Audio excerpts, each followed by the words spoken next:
Insecure scored 8 Emmy nominations this year and finally ascended into the lofty Best Comedy Series category for the very first time. I'm Rob Licuria, Senior Editor at Gold Derby. I'm here with Emmy-nominated DP and Director Extraordinaire Ava Berkofsky. Ava, first of all, congratulations on your second consecutive Emmy nomination for Insecure, sorry. Thank you very much. Yeah, it's a real honor and sort of unreal, but glad to be here. And how did you find out about your nomination for Lindsay in the season finale, but you lost? Actually, you know what? I purposefully don't pay attention to it because otherwise I'll get too nervous. So I vaguely know what day it's going to be announced, but I specifically don't pay attention. And the way I found out this year and last year actually was that Issa texted me and was like, "Congratulations!" And I was like, "Ah!" No, I mean, and then the show just did so well this season. Yes. I'm just wondering, like, I felt like season 4 was such a breakthrough for the show. It's still Mm. just as funny as ever, but I felt it like it really found something special and different this season. What do you think? I can't quantify it yet, but I feel like we matured into ourselves this season in a way that, I don't know, it felt like a big jump. It felt like a big amount of growth. And I can't quantify what it was. I know that I pushed myself further and we tried new things and we were challenged in new ways. But it's much more than just the visual storytelling. I mean, it starts with the writing, and I feel like that hit a stride this year that, is new. Yeah, I just think what the show does best is that its tone shifts from irreverent to heartfelt in scenes, let alone in an episode, as it follows the highs and lows of the contemporary African-American woman in LA, played by Issa Rae. And I always wonder when you're doing a show like this, because there's a few shows like Insecure in terms of the tonal shifts, is shooting it a different proposition when it comes to the tonal differences between comedy and drama? That's a really good question. Yes, it's something that that I'm really aware of when I'm first reading the script and then when I'm breaking it down with the director. It's something that I'm always aware of because the worst possible outcome for me is to make this show just look and feel like a comedy from a visual standpoint. I want to incorporate as much personality and as much heart into the way we tell these stories. So as I'm reading and breaking down the scripts, I'm aware of where are the changes in the scene, where does it get heavy, where does it get light, where does it get supernatural, like where do we break the fourth wall. And it's something that all of our directors seem like very open to and in tune with. And I got to work with Prentice Penny, who is the showrunner and also director and also writer. So working with him is like a total joy because he's so dialed into all the minutia of like funny, serious, heartbreak, back to funny, back to irreverent. And so the episode that I'm nominated for is his episode, or that the episode I'm nominated for in cinematography is his episode. And it's not a surprise because he is really good at helping figure out those minute changes and keeping us like on a true path. Yeah. I love Loki Lost. I think it's a culmination of the season-long arc, especially about Molly and Issa's relationship breakdown. Yeah.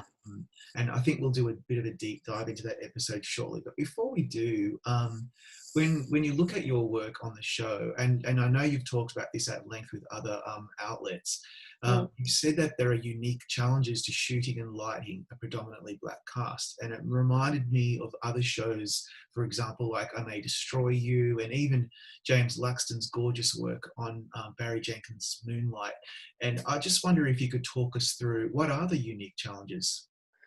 Well, first of all, I would take away the word challenge because it's not a challenge. It's my job. It's cinematography, and it's not a challenge. And I think thinking of it as a challenge is the first problem. So I always say that it's like, no, my job is to photograph the show and photograph photograph the story, photograph my characters, and it's not a challenge. It's having a predominantly Black cast is a joy. It's not difficult. It's not a challenge. It's a joy, and I try to celebrate everybody's differences from each other and everyone individually. And I'm lucky because I get to work with the same actors over a period of time. So I get to know how everyone responds to light, and I get to see how, I get to see people grow. And, I remember like Yvonne's cheekbones do this thing in a certain kind of light. Ooh, I'm going to play with that. So that's actually a joy that comes from episodic work, because you just get deeper into it, and you get to know people on a whole different level than if you're just doing a one-off. But I would never say that it's a challenge. I would say it's like an opportunity to celebrate, melanin. It bums me out that people, and this was actually something I've thought about and talked about in I think one or two interviews, is that for me, coming up when I was in film school, that was how shooting people of color was talked about. It was talked about as a challenge, as something that's difficult. You got to figure it out. You got to it's a challenge. It's a thing. And to me, I always felt uncomfortable with that. I've always felt like that's actually white supremacy, just baseline deciding that it's a challenge because it's not the dominant. Yeah. And therefore it's a problem. And it's not a problem. It's a joy. And so I know I just spoke a lot, but that's how I would respond to that. I'm really glad that you said it, because maybe because I'm a neophyte, but it never really occurred to me until I started, doing my research and thinking about how the show has its unique qualities. And then I started thinking about other shows with predominantly Black casts, and some of them have similar ways in which they're lit. There's a lot of warm lighting with cooler colors in the foreground, and which I love. But to me, it's a work of art. And then I'm glad you said that, because it is an opportunity. It's just like shooting anything that might be different or not different. And so, yeah, it's really interesting that you say it that way. Let's do a bit of a deep dive into Low Key Lost. It was my favorite episode, obviously, because we go through a whole season of this tremendously heartbreaking experience between these two friends. To me, that's something that we can all relate to. Yeah. It's just as bad, if not worse, than a breakup. It's worse. Yeah. Oh my God, it's a nightmare. There's a few shots though that you chose that I found really interesting. For example, when the girls try to find Tiffany and she's been missing, there's this brilliant shot of when they find her, and the lens shifts from Derek and Tiffany embracing to the three women in the hallway. I loved that shot because I don't really know why. I just found it really, really effective and compelling, because there's quite a lead up to when they find her. Can you talk us through that aspect of the episode? Yeah, I mean, that moment specifically, it's like it was Tiffany getting lost, or Amanda Seales getting lost was the thing that brought everybody together. Everyone whose relationships have been strained and put upon, and Derek's been depressed, Tiffany's been depressed, everyone has been going through their stuff.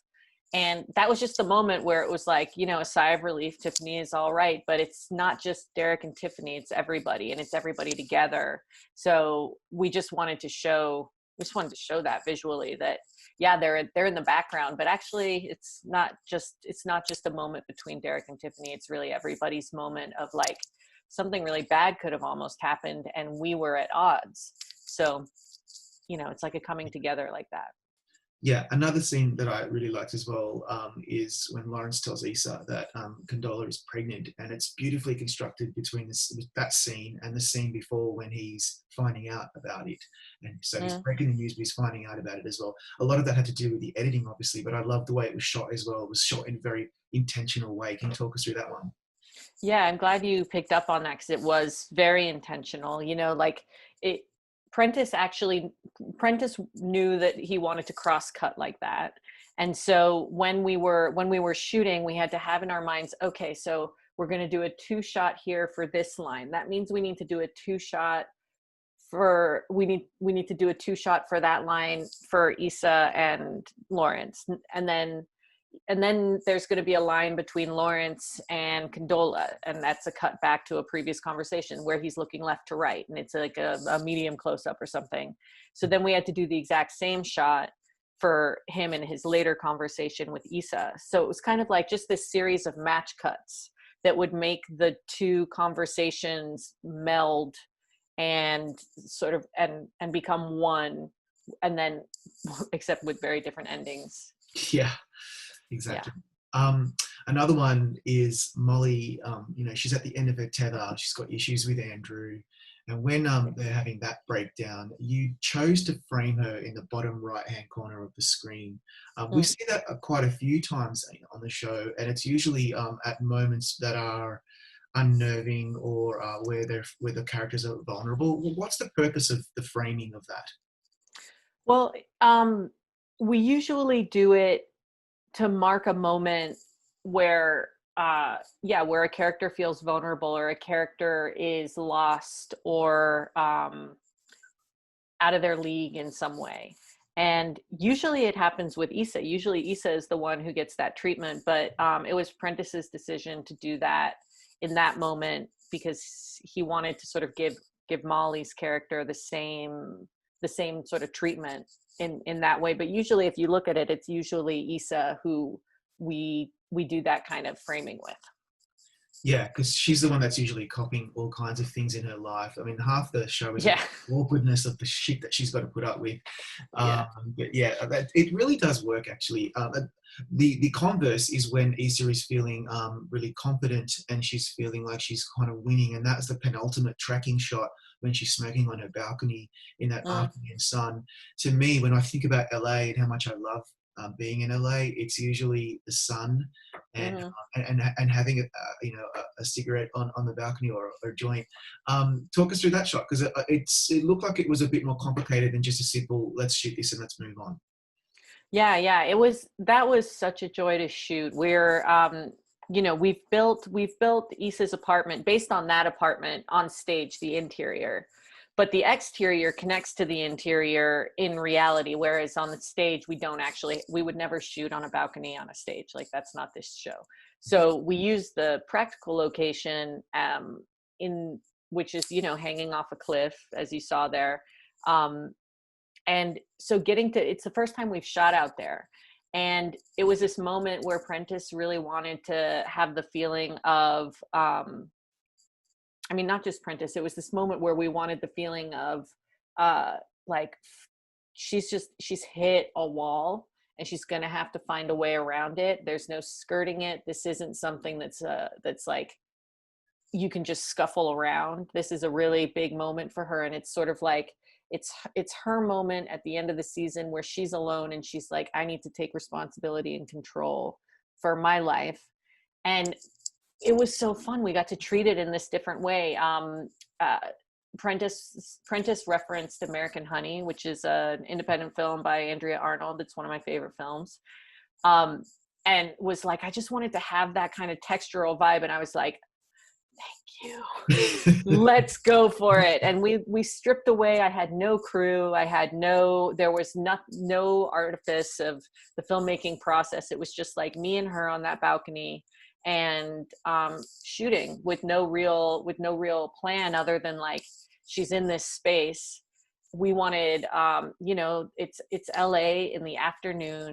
She's smoking a joint and she's figuring it out. She's just like, she's in the moment. And so it was such a joy to shoot. And then we did a drone shot that starts in like kind of a medium wide, and pulls back to reveal the whole neighborhood, the sun setting, the cars beneath, the real world that she lives in.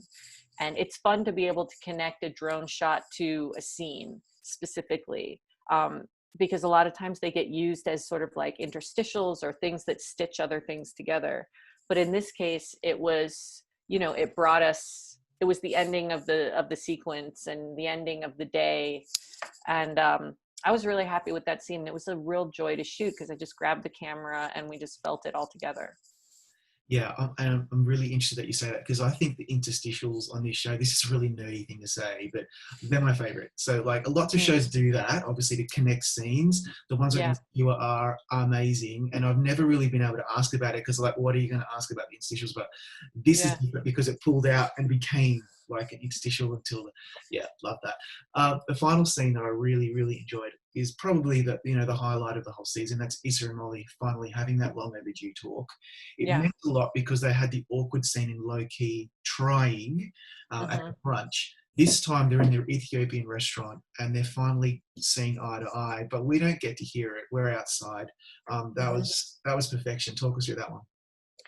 Um, so Mercado, the Ethiopian restaurant, is this center point for their relationship. It gets referenced through all the seasons, and one of the main, and it was in the pilot of season 1 as a touchstone for them. So it's this sort of like place that belongs to both of them, that they both love.